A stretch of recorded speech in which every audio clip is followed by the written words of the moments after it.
you both doing today? We're doing well. We're doing good. Now, where are you both from? I'm from Eagle River, Alaska. And I am from Rhode Island. Can you please introduce yourself? I'm Rachel Herz. I'm a neuroscientist specializing in the psychological science of scent and food and emotion and perception. And this is Hunter Ham. Hi, Hunter. Hi, Rachel. Nice to meet you guys. Now, Doctor, can you please tell me about your educational background? Sure. I have a PhD from the University of Toronto. I'm Canadian. Well, I'm dual citizen. And I have faculty positions right now at Brown University and also Boston College. And how did you become an expert on smell?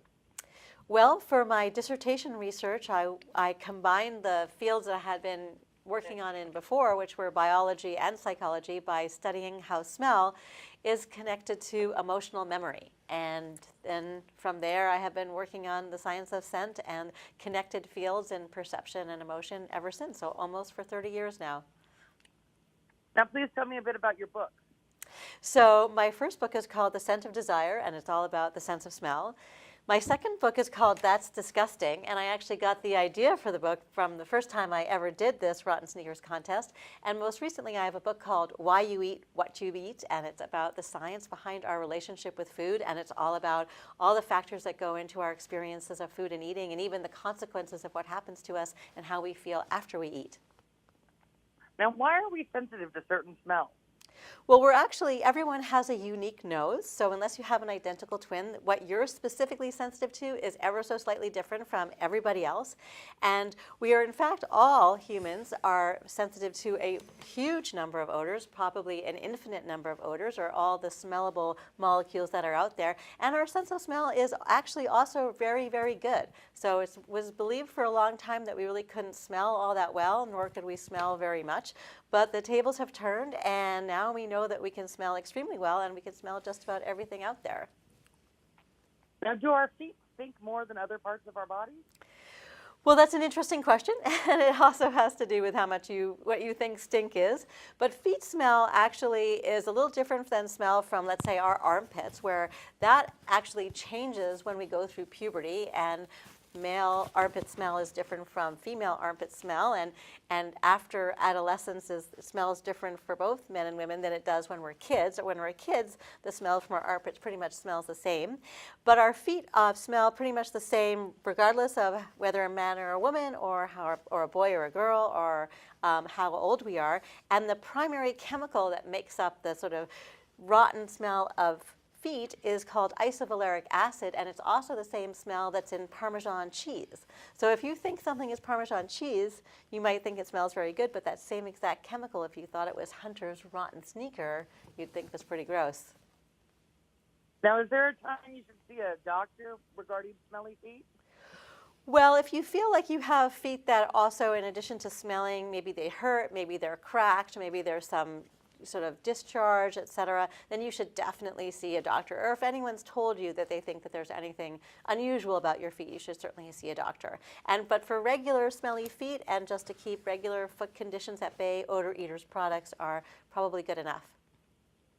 Well, what can we do to make our feet smell a little bit less? Well, using deodorizers like Odor-Eaters has, and also shoe things that you can put inside your shoes, so insoles to help neutralize odors, you can use that. And there's also Odor-Eaters has powders you can use as well as sprays. So there's all kinds of things we can do to make our feet sweat less and smell a little bit less as well. Now, what components make a sneaker filthy and also smell bad? So for me, in addition to the funky, sweaty, stinky kid foot smell, I'm also looking for extras. And what I'm looking for there is things that really turn my stomach. And for me personally, Hunter had the trifecta of terrible. So he had the stinky, sweaty feet. He also had rotten fish smell, which I personally find disgusting, as well as chicken poop smell. I also find that disgusting. And all mingled together, it was pretty horrible. Now, how many years have you been judge of this particular contest? So this is my 11th year of smelling disgustingness, I am happy to say. But the other good thing is the contest is pretty short. It only lasts You only have to smell each sneaker for a couple of seconds, and it's over in about 15 minutes. So it's not too much to go through once a year. And it's really fun for the kids, and it's fun for me as well. Please tell me about the contest. So the contest, this is the 43rd year of the contest, and as of 4 years ago, it started to be held in New York City. The national contest at Ripley's Believe It or Not in Times Square. It originated in Montpelier, Vermont, and it's in the Farmer's Almanac. And what happens is there's local contests held around the country, usually in state fairs in the summertime, and the person who wins the local contest are kids aged 8 to 15 years of age, then have themselves and their shoes flown to New York City for the national contest held here in March. And this year the winner is Hunter Ham from Alaska. And how many entries did you have? This year we had somewhat fewer than usual. We only had 6, which was fine by me. It looks like next year we're going to have a few extras, so that's it's not really too many. So I'm not overly blown over by the horrible funk, but it's enough. What was the prize? So the prize is $2,500 as well as a trophy and extra time in New York City and tickets to a Broadway play and a year or lifetime supply, depending on how often you use them, of Odor-Eaters products. Oh, that sounds exciting. Now, Hunter, tell me a little bit about yourself. What grade are you in? I'm in 2nd grade. Now, how did you learn about this contest?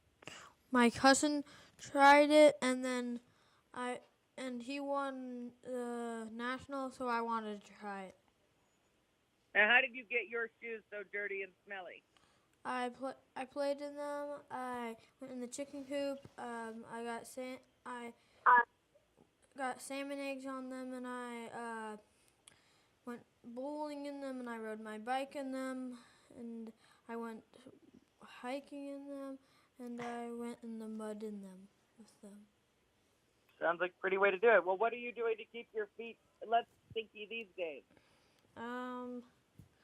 Well, I don't really use the odor eater things, but it looks like it could be very helpful.